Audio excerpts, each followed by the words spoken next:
अच्छा ठीक है, मैसेज आ गया। चलो स्टार्ट करते हैं भाई। फाइनेंशियल स्टेटमेंट ऑफ कंपनीज अपना डे 2 है रिवीजन का। अपन क्वेश्चंस के एडजस्टमेंट्स को पकड़ेंगे आज। मैं ट्राई करूँगा कि सभी क्वेश्चंस के एडजस्टमेंट्स को पकड़ें, मैक्सिमम जितना हो जाए उतने क्वेश्चंस के एडजस्टमेंट्स को देख लें। फॉर्मेट बना के तो आप भी समझ रहे होंगे कि रिवीजन कराना पॉसिबल नहीं है, बिकॉज एक क्वेश्चन में ऑलमोस्ट 20 से 25 मिनट लगते हैं। अगर समझाने जाऊँ तो 30 से 35 मिनट भी लग सकते हैं। तो फॉर्मेट बना के क्वेश्चन सॉल्व नहीं होगा, बट मैं आपको एक ओवरव्यू दे दूंगा बड़े बड़े एडजस्टमेंट का जो इस क्वेश्चन में आएगा, ताकि आपको हेल्प कर जाए यार। इस क्वेश्चन एंड में जब आप इस वीडियो को देखोगे तो आपका चैप्टर फटाक से रिवीजन हो जाए। भले ही आप लिख के कर पाओ या ना कर पाओ, बट आपके एडजस्टमेंट्स कवर हो जाएंगे। हाँ, इसमें ऐसा करना है, इसमें ऐसा करना है। तो ये अपना टारगेट है। अपन क्या अचीव करना चाह रहे हैं? अपन ये अचीव करना चाह रहे हैं कि भाई आपके जितने क्वेश्चंस पॉसिबल हो सकते हैं इस टाइम फ्रेम में, उतने क्वेश्चंस के एडजस्टमेंट्स को मैं समझा दूं, किस तरीके से उसको ट्रीट करना है ये बता दूं, किस तरीके से प्रेजेंट करना है ये बता दूं। बस ये अपना टारगेट है। Got it? चलो भाई स्टार्ट करते हैं। अपना फर्स्ट क्वेश्चन एमटीबी अगस्त 18 का है। अगस्त 18 की एमटीपी का क्वेश्चन है पहला, वहाँ से स्टार्ट करेंगे। अपने को बुक्स दे के रखी हैं किसकी? मेगा लिमिटेड की। क्या प्रिपेयर करना है अपने को? बैलेंस शीट प्रिपेयर करना है।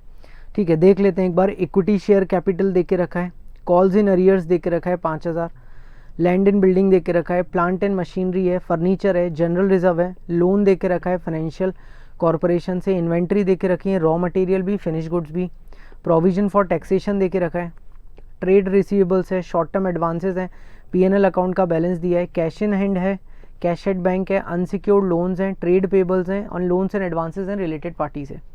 The following additional information is also provided. पहली है भाई 10,000 equity shares were issued for consideration other than cash. एक एक करके एडजस्टमेंट्स पकड़ेंगे। मुझे बताओ क्या लिखा हुआ है कि 10,000 इक्विटी शेयर्स हमने इशू किए थे for consideration other than cash.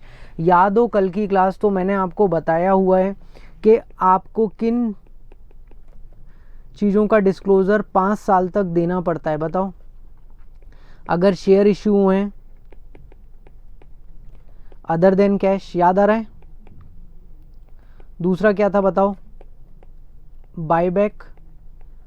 और थर्ड क्या था बताओ? बोनस। इन चीज़ों के डिस्क्लोजर्स अपने को कैसे देने हैं भाई? 5 सालों तक देने हैं। तो आप ये 10,000 इक्विटी शेयर्स का सिर्फ क्या दोगे स्टूडेंट्स? डिस्क्लोजर्स दोगे। क्या दे दोगे? सिर्फ डिस्क्लोजर दे दोगे। डिस्क्लोजर बेटा किस नोट में दोगे? आपका इक्विटी शेयर कैपिटल वाले नोट में। किस नोट में दोगे? इक्विटी शेयर कैपिटल वाले नोट में। ठीक है, क्या कर दोगे आप? डिस्क्लोज कर दोगे। कैसे डिस्क्लोज करेंगे सर एक बार बता दो? ये देखो ऐसे डिस्क्लोज करेंगे। Above equity shares include 10,000 equity shares which were issued for consideration other than cash। बस आपको बताना है बेटा यूजर को कि ऊपर दिए गए इक्विटी शेयर्स में 10,000 इक्विटी शेयर्स ऐसे हैं जो आपने अदर देन कैश इशू किए थे। जो आपने कैसे इशू किए थे? Other than cash. सिर्फ क्या बताने का है कि ऊपर दिए गए इक्विटी शेयर्स में से 10,000 आपने अदर देन कैश इशू किए थे। ऐसे आप डिस्क्लोज कर दोगे शेयर कैपिटल वाले में। फर्स्ट वाला अपने को क्लियर हो गया। सेकंड पर आते हैं हम। Trade receivables of rupees 2,60,000 are due for more than 6 months. क्या बोला? ट्रेड रिसीवेबल्स में 2,60,000 मोर देन 6 मंथ्स वाले। मुझे बताओ ट्रेड रिसीवेबल्स टोटल कितना दिया है? 10 लाख। मेरा टोटल ट्रेड रिसीवेबल्स कितना है? 10 लाख। बेटा क्या बोला उसमें? ये 10 लाख में से 2,60,000 वाले कौन से हैं बताओ? मोर देन 6 मंथ्स। तो मुझे बताओ बचे हुए क्या हो जाएंगे? बचे हुए क्या हो जाएंगे? 0 to 6 मंथ्स हो जाएंगे। कितना बच जाएगा बताओ? 7,40,000। कैसे हो जाएंगे? 0 to 6 मंथ्स हो जाएंगे। 0 to 6 मंथ्स हो जाएंगे। तो बेटा ट्रेड रिसीवेबल्स की जो सेकंड एडजस्टमेंट है इसमें आपको करना क्या रहेगा बेटा? ट्रेड रिसीवेबल्स को बस एजिंग देनी होगी। क्या देनी होगी? एजिंग। कैसे दिखाएंगे सर? ये देखो ट्रेड रिसीवेबल्स 0 to 6 मंथ्स कितना हो गया बच्चों? 7,40,000। मोर देन 6 मंथ्स कितना हो गया? 2,60,000 रुपये। सिर्फ क्या देनी है आपको? एजिंग देनी है। होपफुली कुछ खतरनाक एडजस्टमेंट नहीं थी ये। आगे बढ़ जाते हैं, आगे बढ़ जाते हैं धीरे धीरे करके। तो सेकंड को भी अपन ने ख़त्म कर दिया। सेकंड को भी अपन ने ख़त्म कर दिया। अब अपन थर्ड को देखेंगे। कॉस्ट ऑफ द असेट्स दे के रखी है बेटा 3 लाख, प्लांट एंड मशीनरी की 35 लाख है, फर्नीचर की 3,12,500 है। सबसे पहले बिल्डिंग को देखो कहाँ दी है बेटा? बिल्डिंग दे के रखा है 27,50,000 रुपये पे। इसकी कॉस्ट कितनी थी बताओ? इसकी कॉस्ट कितनी थी बेटा 30 लाख। तो बिल्डिंग है अपने पास जिसकी कॉस्ट कितनी है स्टूडेंट्स 30 लाख रुपीस, और बुक्स में ट्रायल बैलेंस में कितनी आ रही है 27.50 पे। मुझे बताओ अपन इसमें क्या कर देंगे, इसमें अपन क्या बताएंगे, सिर्फ ये बताएंगे सर कि ग्रॉस ब्लॉक कितना है अपना 30 लैक्स, जिसपे अभी तक का डेप्रीसिएशन कितना लगा है बताओ 2.5 लैक्स, जिसकी वजह से हमारा नेट ब्लॉक कितना आ गया 27.50 लैक्स। सिर्फ ये डिस्क्लोजर देने के लिए, सिर्फ ये डिस्क्लोजर देने के लिए ये वाली एडजस्टमेंट दी, जिसमें अपने को किसकी कॉस्ट बताई, प्लांट लैंड एंड बिल्डिंग की। एक बार मैं आपको ये दिखा देता हूँ, आप भी समझ जाएंगे, कुछ भी नहीं है इसमें। देखो इधर बेटा, land and building cost 3 lakh, accumulated depreciation 2.5 lakh, और WDV कितनी आ गई 27,50,000 रुपया, 27,50,000 रुपया। ऐसे अपन ने डिस्क्लोजर दे दिया एक। ठीक है, फिर से आगे बढ़ते हैं बेटा। सेम प्लांट एंड मशीनरी के साथ अपन करते हैं। ग्रॉस ब्लॉक दिया है प्लांट एंड मशीनरी का 35 लाख रुपीस, डेप लिखते हैं यहाँ पर, और फिर लिखते हैं नेट ब्लॉक। नेट ब्लॉक कितना हो गया बेटा 26,25,000, 26.25। मुझे बता दो ये कितना हो गया बताओ, ये आ गया अपने पास 8.75 क्या हो गया बताओ, डेप्रीसिएशन हो गया। 8.75 क्या हो गया, डेप्रीसिएशन हो गया। तो सेम तरीके से बेटा किसको दिखाना है अपने को, प्लांट एंड मशीनरी को भी दिखाना रहेगा। देखो इधर 35 लाख कॉस्ट थी, एक्यूमुलेटेड डेप्रीसिएशन 8.75 है, जिससे नेट ब्लॉक हो गया 26,25,000। आगे बढ़ते हैं धीरे धीरे करके। अब अपने पास क्या बचा, फर्नीचर बचा। बेटा फर्नीचर का ग्रॉस ब्लॉक देखो 3,12,500, फर्नीचर का नेट ब्लॉक क्वेश्चन में दिया है 2.5 लाख। मुझे बताओ ये कितना डेप्रीसिएशन हो गया, बताओ कितना डेप्रीसिएशन हो गया 62,500। कितना डेप्रीसिएशन हो गया 62,500। एक बार इसका भी देख लेते हैं फर्नीचर का। तो फर्नीचर देखो बेटा, कॉस्ट डेप्रीसिएशन माइनस की WDV आ गई। होपफुली आप समझ रहे हैं कि कैसे असेट का डिस्क्लोजर दिया जाता है। कल की क्लास में भी बताया था, एक टेबल बनाया जाता है जिसमें ग्रॉस ब्लॉक माइनस डेप्रीसिएशन की कहानी होती है, जिससे क्या आता है, नेट ब्लॉक आता है। तो अपना ये कॉस्ट ऑफ असेट वाली एडजस्टमेंट भी क्लियर हो चुकी है आपको। मैं आगे बढ़ रहा हूँ धीरे धीरे। अब आपके पास अगली एडजस्टमेंट देखें, balance of 7,50,000 in the loan account with state financial corporation is inclusive of 37,500 for interest accrued but not due. The loan is secured by hypothecation of plant and machinery. बेटा स्टेट फाइनेंशियल कॉर्पोरेशन का loan देखो, कितने का loan है student 7,50,000। पहले बताओ कौन सी borrowing है, ये लॉन्ग टर्म है। बोरोइंग कौन सी है बेटा, लॉन्ग टर्म बोरोइंग है 7,50,000। सब एग्री कर रहे हैं 7,50,000 कैसी बोरोइंग है, लॉन्ग टर्म है। ठीक है, कुछ भी नहीं दिया तो यही मानना है। आगे बढ़ता हूं। इस 7,50,000 में क्या लिखा है, interest accrued but not due, यानी ये 7,50,000 में इंटरेस्ट पेबल कितना घुसा हुआ है बताओ 37,500। तो एक्चुअल में 7,50,000 माइनस 37,500 कितना आ जाएगा, ये अपने पास 7,12,500 अपना क्या हो गया, लोन हो गया। 7,12,500 क्या हो गया बेटा, अपना लोन हो गया। तो 7,12,500 अपना लोन में दिखना चाहिए, और साथ साथ क्या बताना है कि ये सिक्योर्ड है, हाइपोथिकेशन है। किसका हाइपोथिकेशन है इसके अगेंस्ट, प्लांट एंड मशीनरी का। तो बेटा देखो loan from state financial corporation कितना आया 7,12,500। क्यों आया ये स्टूडेंट 7,12,500, क्यों आया, क्योंकि इसमें interest accrued but not due लिखा हुआ था। वो interest accrued but not due बेटा लोन नहीं है, वो कौन सी लाइबिलिटी है बताओ, अदर करेंट लाइबिलिटी है बेटा। क्या है वो, अदर करेंट लाइबिलिटी है। ठीक है, तो 37,500 किस में गया, अदर करेंट लाइबिलिटी में।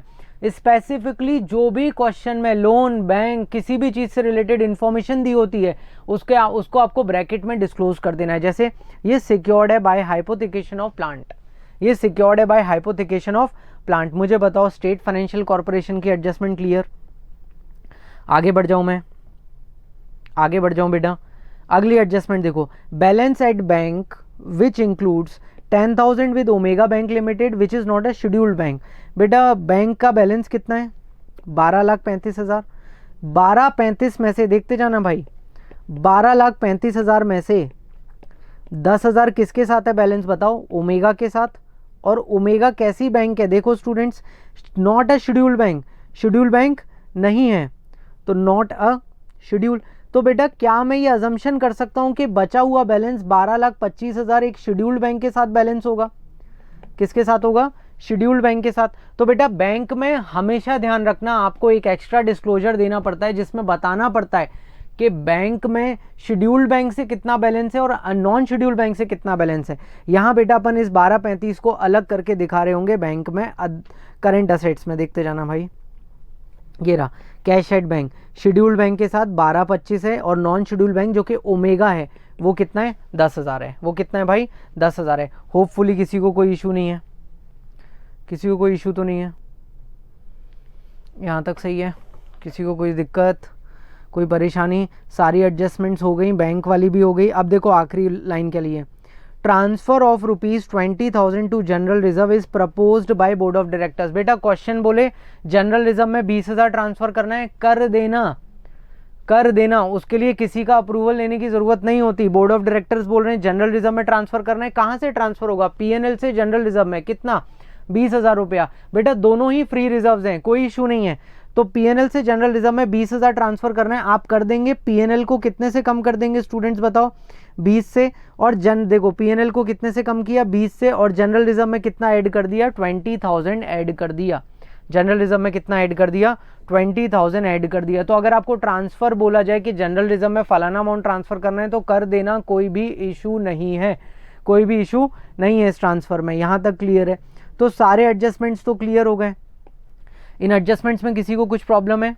अब थोड़ा एक बार लाइन आइटम्स देख लेते हैं, कुछ खतरनाक अगर दिखता है तो। ठीक है, देखो लाइन आइटम्स देखते हैं। बेटा कॉल्स इन अरियर्स आ गई, क्या आ गई, कॉल्स इन अरियर्स। कितने की कॉल्स इन अरियर्स है, 5,000 की कॉल्स इन अरियर्स है। मुझे बताओ कॉल्स इन अरियर्स को किससे माइनस किया जाता है, कॉल्ड अप से। किससे माइनस करके दिखाया जाता है, कॉल्ड अप से। तो बच्चों बताओ कॉल्ड अप कितनी थी सर, 50 लाख कॉल्ड अप थी। कितनी थी कॉल्ड अप, कितनी थी, 50 लाख। ये देखो ये दिया 50 लाख कॉल्ड अप थी, जिसमें 5,000 क्या है, कॉल्स इन अरियर्स है। दोनों को माइनस कर देंगे बेटा, तो 49,95,000 की शेयर कैपिटल फेस पर दिखेगी। 49,95,000 की शेयर कैपिटल किस पर दिखेगी, फेस पर दिखेगी। तो कॉल्स इन अरियर्स का भी ट्रीटमेंट हो गया।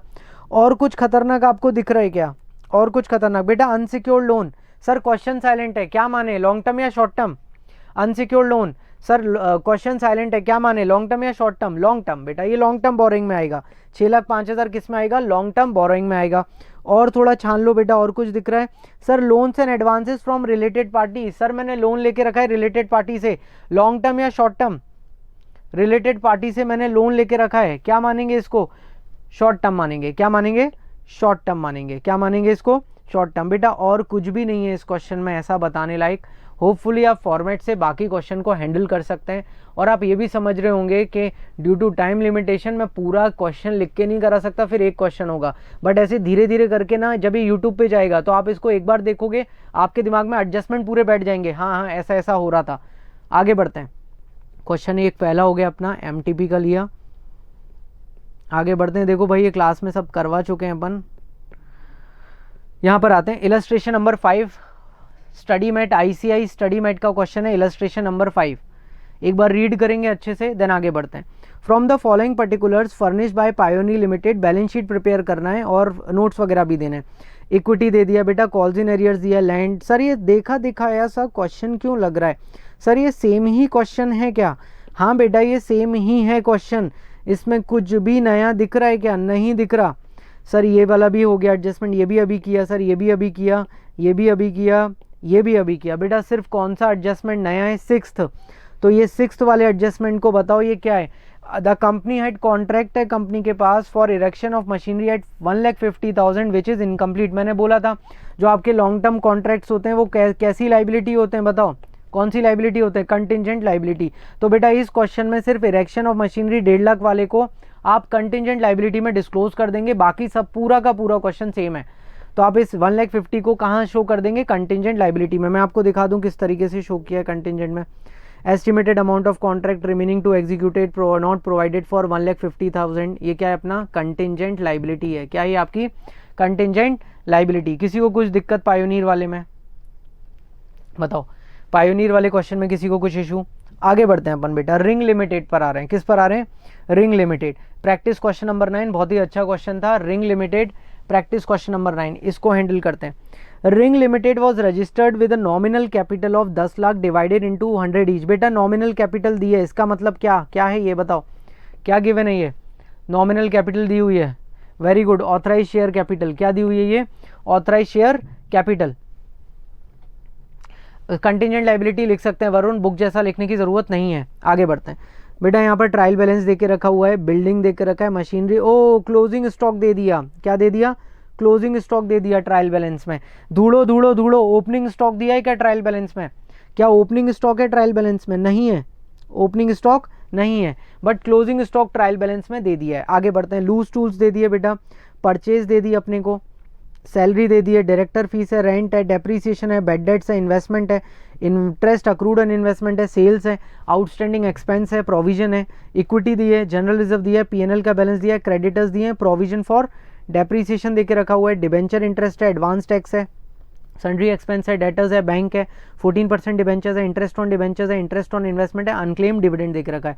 क्या प्रिपेयर करना है, पीएनएल और बैलेंस शीट प्रिपेयर करना है। एडजस्टमेंट देख लेते हैं सबसे पहले, closing stock is more than the opening stock by 1,60,000। सबसे पहले इस एडजस्टमेंट को समझेंगे, सबसे पहले इस एडजस्टमेंट को समझेंगे, ठीक है। देखते जाना बेटा, आपको क्लोजिंग स्टॉक जब ट्रायल बैलेंस में दिया रहता है, मतलब परचेजेस कैसी दी है बच्चों, बताओ परचेजेस कैसी दी है, एडजस्टेड परचेज। कैसी परचेज दिख रखी है आपको, एडजस्टेड परचेज।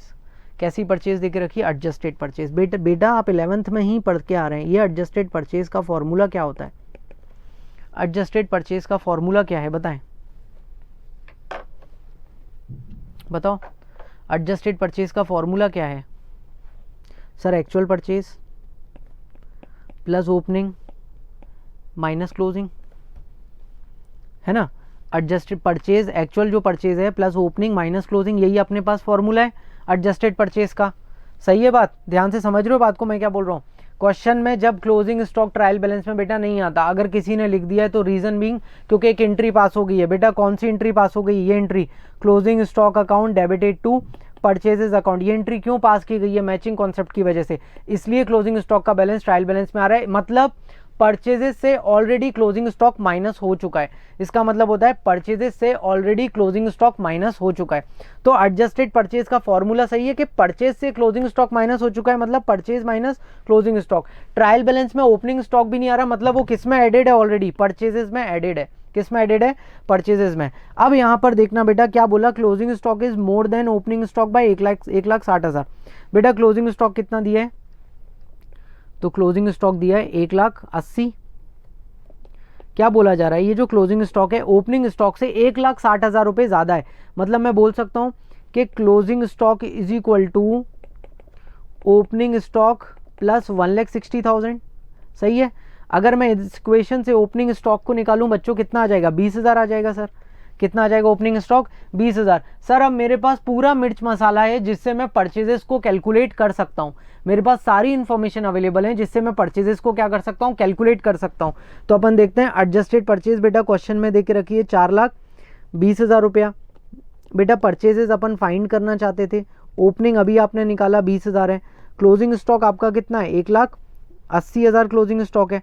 तो आप जब इससे परचेजेस कैलकुलेट करोगे तो कितना आ जाएगा परचेजेस, बताओ परचेजेस कितना आ जाएगा, 5,80,000, ये 1,60 हो गया, 5,80,000 कितने की परचेजेस आ जाएगी बताओ, 5,80,000 की क्या आ जाएगी अपने पास परचेजेस। तो क्लोजिंग स्टॉक जब ट्रायल बैलेंस में दिया हुआ है, इसका मतलब है एंट्री उसकी पास हो चुकी है, इसका मीनिंग है परचेजेस आपकी एडजस्टेड है। बेटा फाउंडेशन में भी मैं पढ़ा चुका हूं सेम टॉपिक को, अभी ध्यान से सुन लो। एंट्री कौन सी पास हो चुकी है, आपने परचेजेस को ऑलरेडी कम कर दिया है क्लोजिंग स्टॉक के अमाउंट से। कम क्यों करते हैं सर, मैचिंग कॉन्सेप्ट की वजह से, क्योंकि रेवेन्यू और कॉस्ट मैच होनी चाहिए उस वजह से।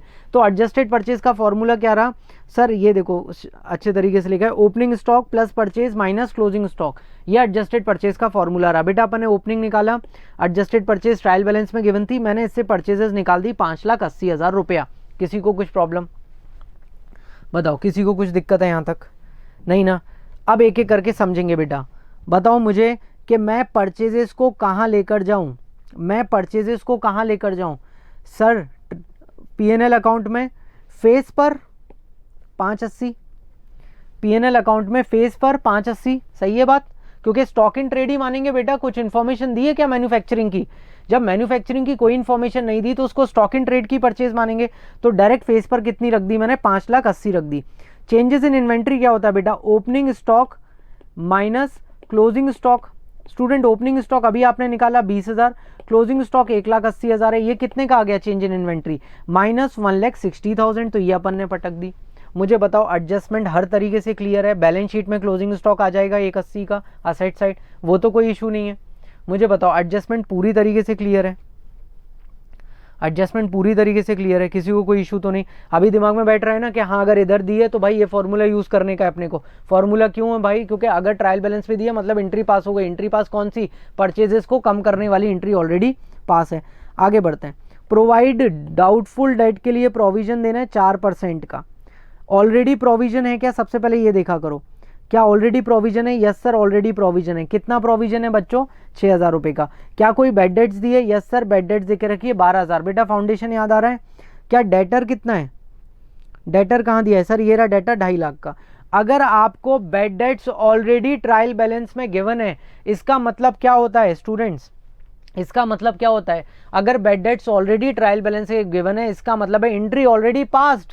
कौन सी entry, bad debts account debited to debtors account, मतलब उस एंट्री की वजह से डेटर को ऑलरेडी कम कर चुके हो। बेड डेट्स डेटर से माइनस हो चुकी है, आपको दोबारा माइनस करना है क्या, नहीं माइनस करना। अगर यही बेड डेट्स ट्रायल बैलेंस के बाहर होती तो बेटा डेटर को कम करना पड़ जाता, डेटर को क्या करना पड़ जाता, कम।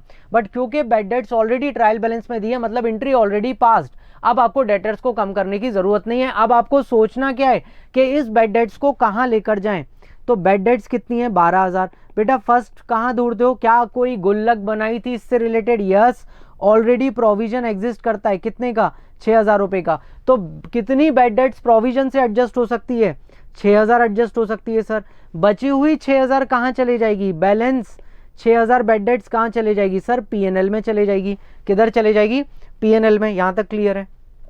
तो मैं आपको बेड डेट्स दिखा दूं पीएनएल में, ये रहा देखो बेड डेट्स दिख रही है बच्चों 6,000 पीएनएल में, बेड डेट्स दिख रही है 6,000 पीएनएल में, क्लियर है। अदर एक्सपेंसेस में बेड डेट्स आ गई 6,000 पीएनएल में, यहां तक तो क्लैरिटी है। आगे बढ़ते हैं। बेटा प्रोविजन 6 था, बेड डेट्स कितनी एडजस्ट हुई, 6। कोई प्रोविजन बचा क्या, प्रोविजन कितना बचा हुआ है, 0 बचा हुआ है, 0 बचा हुआ है प्रोविजन, ठीक है। कितना बनाना है प्रोविजन, कितने की रिक्वायरमेंट है, 4%। डेटर कितना है बेटा, डेटर कितना है, कोई और एडजस्टमेंट तो नहीं है ना, डेटर से रिलेटेड नहीं है शायद। डेटर कितना है बेटा, डेटर डेटर डेटर ये रहा 2.5 लाख। 2.5 लाख पे 4% प्रोविजन कितना होता है, 2.5 लाख पे 4% प्रोविजन कितना होता है बता दो, 10,000। कितना होता है प्रोविजन, 10,000। तो बेड डेट्स पे कितना प्रोविजन बनेगा, 10,000। बेटा प्रोविजन बनाने की जनरल एंट्री क्या होती है sir, profit and loss account debited to provision for doubtful debt, मतलब ये अमाउंट पीएनएल अकाउंट में भी आएगा, ठीक है। ये रहा प्रोविजन फॉर डाउटफुल डेट, कितना अमाउंट, 10,000। बैलेंस शीट में बेटा ये किससे माइनस होके दिखता है, किससे माइनस होके दिखता है बैलेंस शीट में, हम नहीं बनानी क्या बैलेंस शीट, किससे माइनस होके दिखता है बैलेंस शीट में बताइए, डेटर से माइनस होके दिखेगा, किससे माइनस होके दिखेगा, डेटर से। देख लेते हैं एक बार, डेटर से माइनस होके, ये रहा बेटा debtors less provision for doubtful debt, debtors less provision for doubtful debt. Clarity आ गई, बताओ पूरी तरीके से बेड डेट्स पे क्लियर है, बेड डेट्स पे आप क्लियर हो। प्रोविजन बेटा कुछ नहीं, अगर bad debts inside trial balance है मतलब एंट्री ऑलरेडी पास्ड है, डेटर कम नहीं होगा। अगर आउटसाइड ट्रायल बैलेंस है तो डेटर को कम करना पड़ेगा। देखो भाई अगर ऑलरेडी प्रोविजन है तो बेड डेट्स को उससे एडजस्ट कर दो जितना हो पाए, बच जाए तो पीएनएल में। अब देखो कितना बनाने का है, बनाने का कितना है, 4% यानी 10,000 की नीड है। क्या कोई ऑलरेडी बैलेंस बचा हुआ है क्या प्रोविजन में, नहीं सर पूरा एडजस्ट हो गया, बेड डेट 0 बैलेंस है। तो 10,000 का बनाना है, कहाँ से बनता है, हमेशा पीएनएल से बनता है। तो profit and loss account debited to provision, तो एक आइटम पीएनएल में आ गया अदर एक्सपेंस में, देन ये डेटर से माइनस होगा less provision for doubtful debt करके। किसी को कुछ दिक्कत यहाँ तक, किसी को कुछ दिक्कत, कोई परेशानी नहीं ना। आगे बढ़ते हैं स्टूडेंट्स। इनकम टैक्स का प्रोविजन बनाना है, बताओ 30% किस पर लगेगा, प्रॉफिट बिफोर टैक्सेस पर। 30% किस पर लगेगा बताओ, प्रॉफिट बिफोर टैक्सेस। ये रहा पीबीटी, इस पर कितना लगा दिया आपने, 30%। बेटा प्रोविजन बनना है, मैंने क्या बोला, प्रोविजन कहाँ से बनते हैं, पीएनएल से, तो एंट्री तो यही पास हुई होगी, PNL account debited to provision for tax. कितना आया, 91,200। बताओ प्रोविजन फॉर टैक्स कहाँ शो होगा बैलेंस शीट में, बताइए provision for tax balance sheet में कहाँ शो होगा, शॉर्ट टर्म प्रोविजंस में। ये रहा देखो 10वें नोट पर 91,200 कहाँ पर शो होता है, शॉर्ट टर्म प्रोविजंस में, ये दिख रहा है 91,200। 200 प्रोविजन दिख रहा है टैक्स का। यहाँ तक क्लियर है? बताओ स्टूडेंट्स, किसी को कुछ प्रॉब्लम जा रहा है? आगे बढ़ जाऊँ मैं, आगे बढ़ जाऊँ? क्लैरिटी आ रही है ना? धीरे धीरे आगे बढ़ते हैं। डेप्रीसिएशन एक्सपेंस, डेप्रीसिएशन एक्सपेंस से related. Depreciation expense included depreciation of ₹16,000 on building and that of 24,000 on machinery. बेटा ये प्रोविजन बना के दिया हुआ है इन्होंने। क्या बना के दे के रखा है? प्रोविजन। बेटा डेप्रीसिएशन करेंट ईयर का कितना है? 40,000 है। इस 40 में कितना बोला उसने? 16,000 किसका है बेटा? बिल्डिंग का। 24,000 किसका है? मशीनरी का है। 24,000 किसका है? मशीनरी का है। मुझे बताओ, जब provision for depreciation account maintain हो रहा होता है तो असेट्स किस पर आते हैं? किस वैल्यू पर आते हैं असेट्स? अगर provision for depreciation account maintain हो रहा होता है तो असेट्स किस वैल्यू पर शो हो रहे होते हैं? बताइए। असेट होते हैं ओरिजिनल कॉस्ट पर शो होते हैं। बेटा किस पर शो होते हैं? Original cost. तो ये तो बहुत, 2 मिनट रुक जाए यार, तो ये तो बहुत आसान तरीके से शो हो जाएगा बेटा। 2 मिनट रुक जाओ ना, थोड़ा सा नीचे हो गए।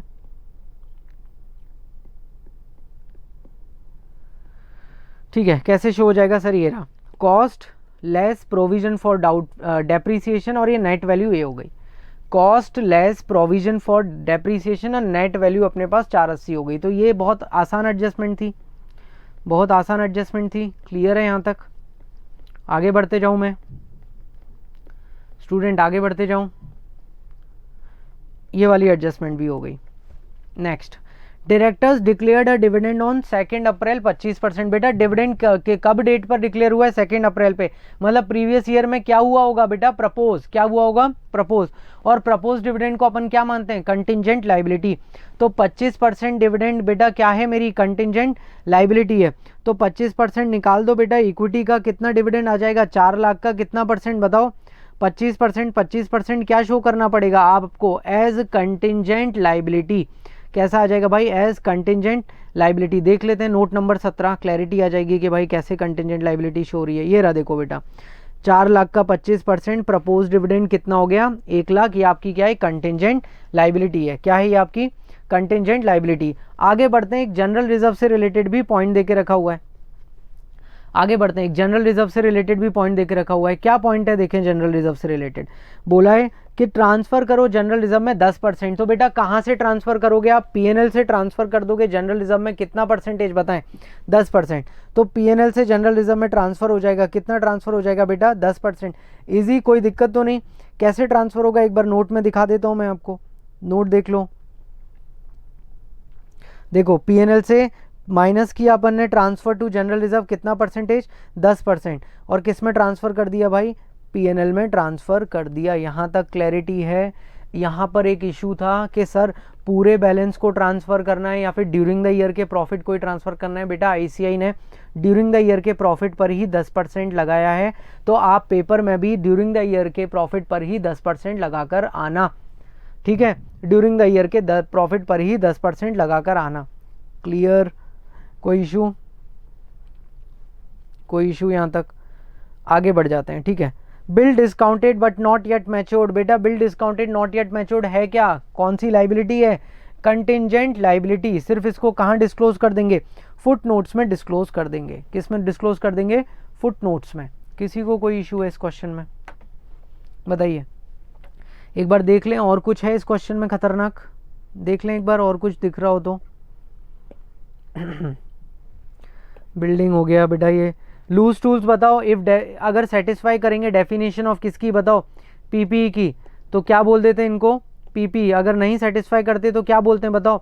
इन्वेंट्री। क्या बोलते हैं इनको? इन्वेंट्री। अगर सेटिस्फाई कर दें डेफिनेशन ऑफ पीपीई तो ये कहाँ जाता है बताओ? कहाँ जाता है बताओ? डेफिनेशन ऑफ पीपीई अगर सेटिस्फाई कर देता है तो किस में चले जाएगा? पीपीई में चले जाएगा। अगर सेटिस्फाई नहीं कर पाएगा तो किस में दिखेगा आपको? बताइए बेटा, बताओ। इन्वेंट्री में दिखेगा। बट अपने क्वेश्चन में कुछ बताया क्या कि भाई ये सेटिस्फाई कर रहा है या नहीं कर रहा? कोई भी इंफॉर्मेशन दी है क्या अपने को? सर नहीं दी है। तो अपन इसको क्या मानेंगे बताओ स्टूडेंट्स? इन्वेंट्री मानेंगे। क्या मानेंगे? इन्वेंट्री। और लूज टूल्स को कहाँ दिखाएंगे? इन्वेंट्री में दिखा देंगे। यहाँ तक कोई इशू? किसी को कोई परेशानी? आगे बढ़ जाएं। ऐसे एक एक एडजस्टमेंट देख लेते हैं बेटा। और कुछ खतरनाक है क्या? सैलरी बेटा, डायरेक्टर की फीस, ये सब तो आप कर दोगे, सब हो जाएगा बेटा, सब मैनेजेबल है। ठीक है, ये सब हो जाएगा बेटा, है ना? इसके बाद कुछ नहीं बचा। मुझे बताओ, क्लियर? रिंग लिमिटेड आपके दिमाग में बैठा, बाकी सब बेटा आपको पता है ना, बाकी सब लाइन आइटम कौन सा असेट है, कौन सा लाइबिलिटी, कौन सा खर्चा है। असेट है तो असेट में, लाइबिलिटी है तो लाइबिलिटी में, खर्चा है तो खर्चे में, इनकम है तो इनकम में, ऐसा आप शो कर पाएंगे। आगे बढ़ते हैं, अब अपन आगे बढ़ते हैं। 2 क्वेश्चन 3 क्वेश्चन हो गए, शायद 2 क्वेश्चन हो गए। देख रहे हो बेटा, लग रहा है कि ये बड़े हैं, बट ये हैं बहुत आसान, इस बात को समझो, है कुछ भी नहीं इनमें, दिखने में बस लगता है कि यार ये क्या है क्वेश्चन, बाप रे ये तो बहुत ज़्यादा बड़ा क्वेश्चन है, बट कुछ भी नहीं है। मुझे बताओ ये क्वेश्चन कराने की ज़रूरत है क्या? ये सेम क्वेश्चन है बेटा जिसमें कॉल्स इन अरियर्स वगैरह है और कंसिडरेशन अदर देन कैश था, ठीक है, ये नहीं करा रहा हूँ। इसको कर लेते हैं एक बार, इंटरनेशनल होटल्स को कर लेते हैं। इलस्ट्रेशन नंबर 4 इंटरनेशनल होटल्स को कर लेते हैं। You are required to prepare a statement of profit and loss and balance sheet from the following trial balance. Trial balance देके रखा है बेटा, ऑथराइज शेयर कैपिटल दी है 5000, 6% प्रेफरेंस शेयर्स हैं 100 ईच के, 10,000 इक्विटी शेयर्स हैं 100 ईच के, कितनी होगी टोटल कैपिटल? 15 लाख, ठीक है। सब्सक्राइब कैपिटल में ये ऑथराइज्ड है ना, सब्सक्राइब में 5000 6% प्रेफरेंस शेयर्स हैं और इक्विटी कैपिटल में 8,05,000 लिखा है, जो कि ऑड नंबर है। जैसे अपने को 8,05,000 आ गया, अपने को समझ में आ गया यार इससे रिलेटेड कोई एडजस्टमेंट हो सकती है।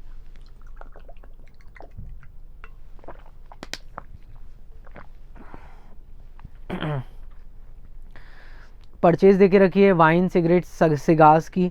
फूड स्टफ्स देके रखा है, वेजेस एंड सैलरी दी है। इसमें बेटा रेंट्स एंड टैक्सेस देके रखा है, लॉन्ड्री देके रखा है, सेल्स देके रखी है आपको, कोल एंड फायरवुड देके रखा है, कैरेज कूलेज देके रखा है, सन्ड्री एक्सपेंस दिया, एडवर्टीजमेंट दिया है, रिपेयर्स देके रखा है, रेंट दिखा है रूम का, बिलियर्ड्स दिखा है, मिसलेनियस रिसीट्स दी हैं, डिस्काउंट रिसीव हुआ है, ट्रांसफ़र फीस रिसीव हुई है, free hold land and building है, फर्नीचर है, इन्वेंट्रीज ओपनिंग देके रखी हैं, कैश इन हैंड है, कैश विद बैंकर्स है, प्रिमिलरी एंड फॉर्मेशन एक्सपेंसेस देके रखे हैं, डिबेंचर्स दिए हैं, P&L अकाउंट देख रखा है, ट्रेड पेबल्स दिया है, ट्रेड रिसीबल्स है, इन्वेस्टमेंट है, गुडविल कॉस्ट पर है, जनरल रिजर्व है। कुछ एडजस्टमेंट दिए बेटा, वेजेस एंड सैलरी आउटस्टैंडिंग देके रखा है, इन्वेंट्री देके रखे हैं, क्लोजिंग डेप्रीशिएट करने का बोला, फर्नीचर एंड फिक्चर्स को एंड लैंड एंड बिल्डिंग को। इक्विटी में कोई एडजस्टमेंट देके रखी है और ये डिविडेंड भी डिक्लेयर किया है, यानी कंटीजेंट लाइबिलिटी भी आएगी। मुझे बताओ, मैं अपन सबसे पहले इक्विटी वाली एडजस्टमेंट को हैंडल कर लें, सबसे पहले इक्विटी वाली एडजस्टमेंट को समझ लें, बताओ, है ना। इक्विटी को समझते हैं। Equity capital on 1 April 20x1 stood at 7,20,000। 1 अप्रैल 2001 को इक्विटी कैपिटल कितनी थी? इक्विटी थी मेरा 7,20,000 रुपये, डेट इज जिसमें 6,000 फुल्ली पेडअप वाले थे बेटा, 6,000 फुल्ली पेडअप थे, ठीक है। फुल्ली पेडअप मतलब इसमें 100 मल्टीप्लाई कर दूं तो कितना आ जाएगी ये कैपिटल? 6 लाख, ठीक है। और बचे कुछ 2,000 शेयर्स पर कितना पे हुआ था? सिर्फ और सिर्फ 60 पेडअप था, तभी ये मल्टीप्लाई करके बेटा कितनी हो गई थी? 1,20,000। आप दोनों का टोटल लगाएंगे तो ओपनिंग कैपिटल कितनी आ रही है? 7,20,000 रुपया। यहाँ तक सही है, देखना। Directors made a call of ₹40 on 1 अक्टूबर। 40 रुपये के लिए डायरेक्टर्स ने कॉल की। A share holder could not पे दी कॉल, मतलब बेटा कॉल किससे की होगी? इनसे की होगी बेटा, ये तो फुल्ली पेडअप है, ये तो फुल्ली पेडअप है। फुल्ली पेडअप वालों से तो कॉल कर नहीं रहे होंगे, तो जो फुल्ली पेडअप नहीं है, जो पार्टली पेडअप है, उनसे कॉल की 40 की। A share holder could not पे कॉल ऑन 100 शेयर्स। एक शेयर होल्डर था बेटा 100 शेयर्स वाला, जो पे नहीं कर पाया, जो पे नहीं कर पाया, यानी मैं बोल सकता हूँ बेटा बचे हुए 19 शेयर्स होल्डर्स ने पे कर दी, बोल सकता हूँ मैं ये। बचे हुए 1900 शेयर होल्डर्स ने वो कॉल पे कर दी, बट 100 शेयर्स एक होल्ड करता था बंदा, वो पे नहीं कर पाया, तो इसके शेयर्स को क्या किया बेटा? पहले शेयर्स को क्या किया बेटा? पहले फॉरफीट किया सर, क्या किया? फॉरफीट किया। फॉरफीट के बाद बच्चों रीइशू कर दिया। क्या कर दिया? रीइशू कर दिया। रीइशू कितने पर किया? 90 पर शेयर पर। कितने पर किया बेटा? 90 पर शेयर, यानी मैं बोल सकता हूँ डिस्काउंट दिया। कितने का डिस्काउंट दिया बच्चों? 10 का डिस्काउंट दिया। कितने का डिस्काउंट? 10 का। अब सुनते जाना, समझते जाना बेटा। इसके साथ तो कुछ भी नहीं करने का है, इसके साथ भी कुछ नहीं करने का है। 1900 वालों ने पूरा का पूरा पैसा दे दिया है। बचे जो 100 शेयर्स होल्ड करता है एक बंदा, उसके शेयर्स को मैंने क्या कर दिया स्टूडेंट्स? फोरफीट कर दिया। अब मैं एक एक करके एंट्री करूंगा। मुझे बताओ फोरफीचर की एंट्री क्या होती है? सर फोरफीचर की एंट्री होती है जब वो मेरा शेयर होल्डर ही नहीं बचा, आप उसका नाम काट रहे हो, तो उसकी कैपिटल आएगी क्या? सर नहीं आएगी। तो शेयर कैपिटल अकाउंट को क्या कर देते अपन? डेबिट मारते थे सर। क्रेडिट किसको करते थे स्टूडेंट? क्रेडिट किसको करते थे बताइए? दो चीज़ें क्रेडिट होती थी। क्रेडिट किसको करते थे बताएं? ठीक है, देखते जाना। सर जब वो मेरा शेयर होल्डर नहीं है तो मेरा शेयर कैपिटल आएगा क्या? नहीं आएगा बेटा। 100 शेयर है, कॉल्ड अप कितना कितना मंगाया था मैंने? सर कितना कॉल कर चुका था मैं? बताओ कितना कॉल कर चुका था मैं? ठीक है, पूरा का पूरा कॉल किया था 100। 100 शेयर्स अपन ने पूरा का पूरा 100 कॉल कर चुका हूं ना मैं, पूरा का पूरा 100 कॉल कर चुका हूं। ठीक है, यहां तक सही है, देखते जाना बेटा।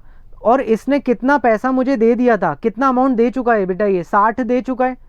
जो दे चुका है वो क्या हो जाता है? फोरफीट हो जाता है, शेयर्स फोरफीट हो जाता है उसके, उसको जब्त कर लेता हूं जो इसने दे दिया। तो 100 कॉल किए, 60 इसने दे दिए। स्टूडेंट कितने पैसे ये दे नहीं पाया मुझे?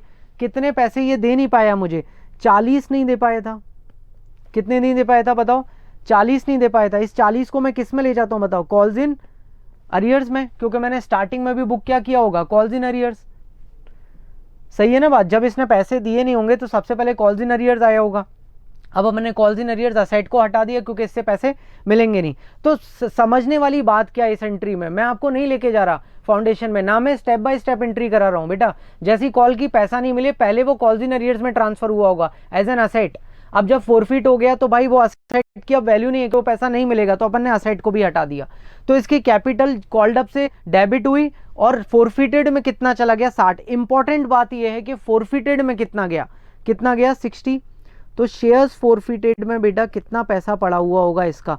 100 शेयर्स हैं, मल्टीप्लाई 60 रुपीज इसने दे दिए थे, इतना पैसा पड़ा हुआ है।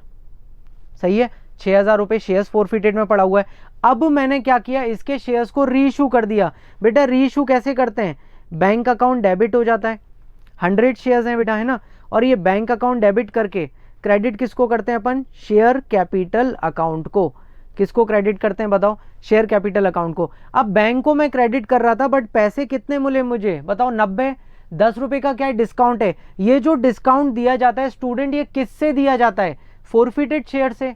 किससे दिया जाता है? फोरफिटेड से। तो मैं अगर बात करूं तो डिस्काउंट दिया 10 रुपए का, तो 10 इंटू 100 कितना हो गया भाई? 1000 रुपए का डिस्काउंट दे दिया। ये डिस्काउंट किससे डेबिट होता है? Shares forfeited account. ठीक है, तो कितना डिस्काउंट हो गया? 1000 रुपए का। मुझे पैसे कितने मिले होंगे बेटा? 90 पे इशू किया है, तो 90 इंटू 100 9000। और मेरी कैपिटल कितने से बढ़ गई होगी? 10,000 रुपए से। अब समझते जाना बात को, मैं क्या बोल रहा हूं बेटा। ये जो 5000 रुपया बच गया फोरफिटेड में, ये कहां ट्रांसफर हो जाता है? कैपिटल रिजर्व में। किधर ट्रांसफर हो जाता है? कैपिटल रिजर्व में।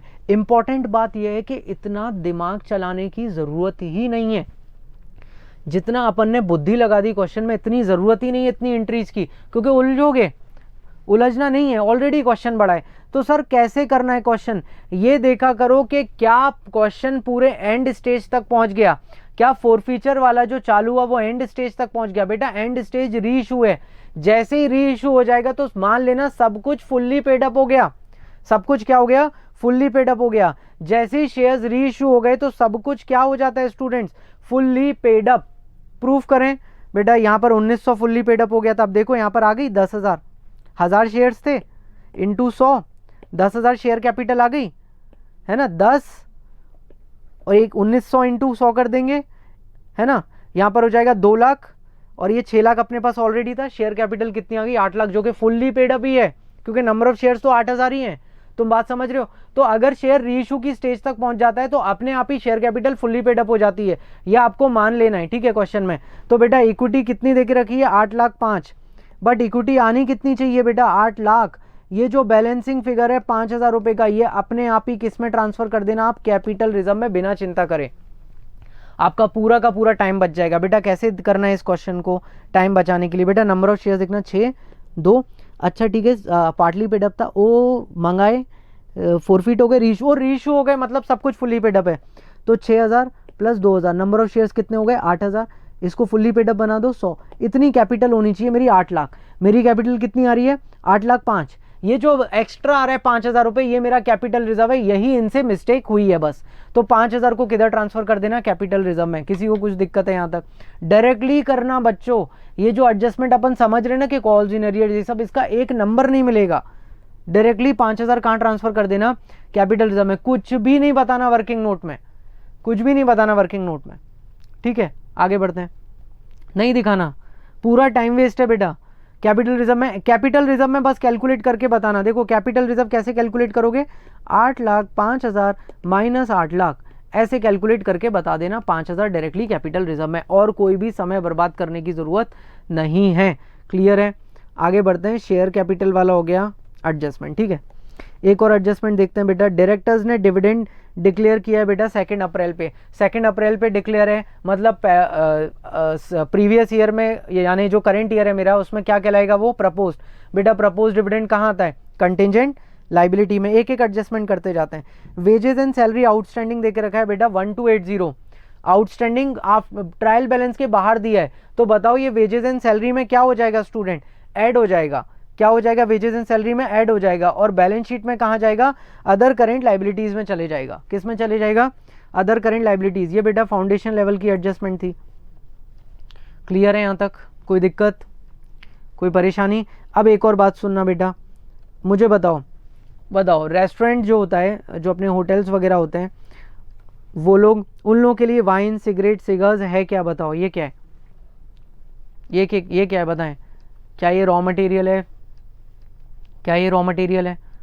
ये स्टॉक इन ट्रेड है। वेरी गुड बेटा, इसको खरीदते हैं और बेचते हैं। तुम वाइन मंगा के उसमें कुछ खेल नहीं करते हो अपने होटल्स, ठीक है, इसको खरीद के बेचा जाता है, तो ये स्टॉक इन ट्रेड है। तो स्टॉक इन ट्रेड से रिलेटेड बेटा क्या करते हैं, purchase of stock in trade अलग दिखाते हैं, then changes in stock in trade दिखाते हैं। क्या करते हैं, purchase of stock in trade अलग दिखाते हैं। देखो मैं बता दूं आपको कैसे दिखाया जाता है। ये रहा बेटा, purchase of cigarettes wines and cigars अलग से दिखाई है, परचेज अलग से दिखाया जाता है, ठीक है। और चेंजेस इन इन्वेंट्री देखो किस में दिखाए, नोट नंबर 4 में। ये रहा अपना ओपनिंग माइनस क्लोजिंग, ठीक है। यहाँ तक क्लियर है।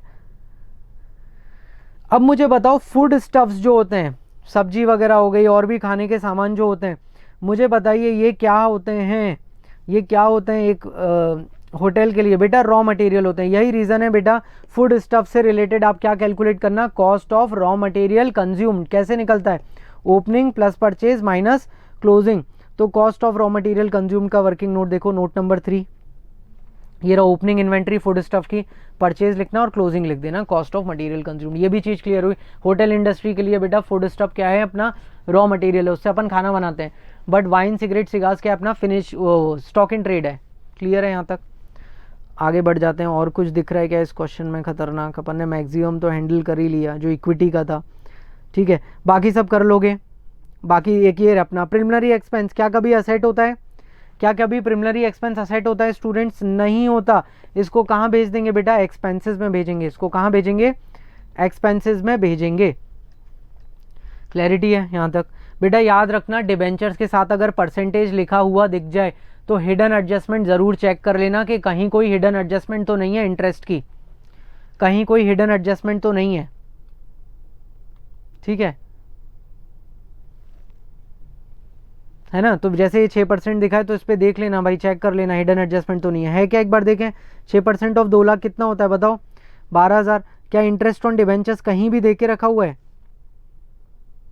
कहीं इंटरेस्ट ऑन डिबेंचर्स दे के रखा हुआ है? नहीं दे के रखा। तो 12,000 बताओ किस में आ जाएगा, फाइनेंस कॉस्ट में आ जाएगा। और यही 12,000 क्या हो जाएगा, इंटरेस्ट पेबल हो जाएगा। क्या हो जाएगा 12,000 इंटरेस्ट पेबल, के मतलब इंटरेस्ट देना बाकी है। 12,000 क्या हो जाएगा बच्चों, इंटरेस्ट पेबल हो जाएगा। इंटरेस्ट पेबल मतलब इंटरेस्ट देना बाकी। और आपको दिखा देता हूं मैं,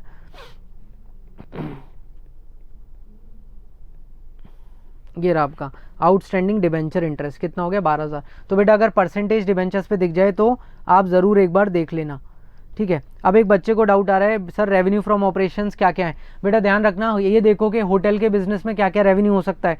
तो फूड स्टफ को बेचने से होने वाला रेवेन्यू, वाइन्स को बेचने से होने वाला रेवेन्यू, रूम का रेंटल, सब अपना ऑपरेशन से रिलेटेड है। बिलियर्ड मतलब एक गेम होता है, इसको इन्होंने गेम रखा होगा जिसके कुछ ये लोग कलेक्ट कर रहे होंगे। तुम कसिनो टाइप सोचो ना, ऑपरेशन ही हुआ ना।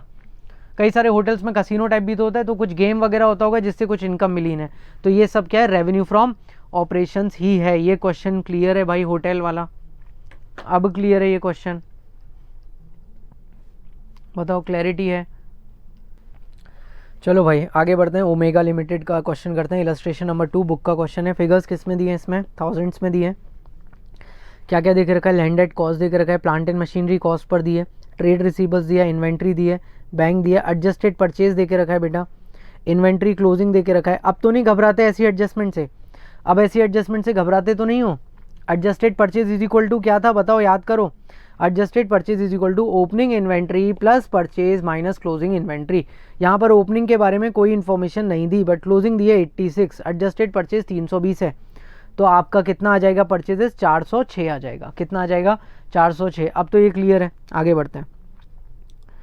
फैक्ट्री एक्सपेंस दिया है, एडमिन एक्सपेंस दिया है, सेलिंग एक्सपेंस है, डिबेंचर इंटरेस्ट है, इंटरिम डिविडेंड पे दे के रखा है, इक्विटी कैपिटल दे के रखी है, 10% डिबेंचर्स है, जनरल एक्सपेंस है, प्रॉफिट एंड लॉस अकाउंट है, सिक्योरिटीज़ प्रीमियम है, सेल्स है, ट्रेड पेबल्स है, प्रोविजन फॉर डेप्रीसिएशन और सस्पेंस है। मेन अपना कहाँ पर फोकस होना चाहिए, सस्पेंस पर, कि सर ये सस्पेंस अकाउंट कहाँ से आ गया। कितना सस्पेंस है बेटा, 4000 रुपये का है ना, 4000 रुपये का सस्पेंस है। इन्होंने बोला suspense account of 4000 represents cash receive from the sale of machinery on 1/4/2001। बेटा एक मशीनरी बेची है जिससे मुझे कैश रिसीव हुआ है, उसको मैंने किस अकाउंट में डाला हुआ है, सस्पेंस में। कॉस्ट ऑफ मशीनरी कितनी थी 10, एक्यूमुलेटेड डेप्रीसिएशन कितना था उस पर 8। ये गड़बड़ है, ये 4000 को अपने को सही करना पड़ेगा कि इस 4000 रुपये का ट्रीटमेंट क्या होगा, ये समझना पड़ेगा। मुझे बताओ सेल की करेक्ट एंट्री क्या होती। अगर मैं आपसे इस सेल की करेक्ट एंट्री पूछूं तो करेक्ट एंट्री क्या करते सर, करेक्ट एंट्री ये करते कि बैंक में पैसा आता, सर कितना पैसा आता, सॉरी कैश में पैसा आता, कैश अकाउंट को डेबिट कर देते। कितना आया पैसा सर, 4000 पैसा आया, ठीक है। मुझे बताओ कॉस्ट कितनी थी मशीनरी की, तो सर मशीनरी की कॉस्ट तो मशीन अकाउंट क्या हो जाता, क्रेडिट हो जाता सर, कितने से 10 से। डेप्रीसिएशन कितना था सर, इसमें प्रोविजन फॉर डेप्रीसिएशन डेबिट हो जाता। स्टूडेंट कितने से बताओ, 8000 रुपये से। मुझे बताओ 10,000 माइनस 8000, एक्चुअल में WDV कितनी हो गई मशीन की, 2000। मैं कितने में बेच रहा हूँ बताओ, मैं कितने में बेच रहा हूँ बताओ, 4000 में। तो मेरा 2000 की मशीन को 4 में बेच रहा हूँ, मेरा प्रॉफिट कितना आ गया स्टूडेंट्स, 2000 आ गया। तो टू गेन ऑन सेल कितना आ जाएगा, 2000। बट ध्यान से देखना है इसको, अब इस वर्किंग नोट को ध्यान से देखना। अपन से गड़बड़ हो गई। गड़बड़ क्या हो गई, अपन ने लिख दिया bank account debited to suspense account, अपन ने ये रॉन्ग एंट्री पास की है। करेक्ट एंट्री मैंने आपके सामने लिखी है, bank account debited, provision for depreciation account debited, machinery credited और PNL अकाउंट आ जाता 2 का। क्लैरिटी है। अब अपने को रेक्टिफाई करना है, तो बेटा रॉन्ग एंट्री और करेक्ट एंट्री को कंपेयर करो और देखो कि कौन सा ट्रीटमेंट सही किया गया है। तो सर बैंक अकाउंट को डेबिट बिल्कुल सही किया है, बैंक अकाउंट को डेबिट बिल्कुल सही किया है, तो उसमें कोई भी चेंज लाने की ज़रूरत नहीं है। बाकी चेंज कर सकते हैं अपन। सर सस्पेंस अकाउंट गलत क्रेडिट कर दिया, इसको क्या कर दो, डेबिट। सर ये करना भूल गए तो ये कर दो। ये एंट्री हो जाएगी अपनी रेक्टिफिकेशन एंट्रीज। मतलब प्रोविजन कितने से कम होगा, 8 से, मशीनरी कितने से कम होगी, 10 से, और gain on sale of machine 2000 कहाँ पर आ जाएगा, PNL में आ जाएगा। और सस्पेंस अकाउंट इस एंट्री से क्या हो जाएगा, एलिमिनेट हो जाएगा।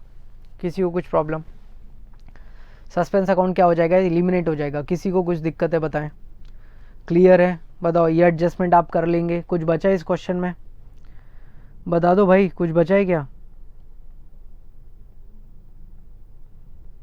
कोई दिक्कत है, ठीक है ना, समझ में आ गया ना बेटा। देखो gain on sale other income में आ जाएगा, ये रहा आपके पास। Profit on sale of machine 2000 other income में आ गया, ठीक है।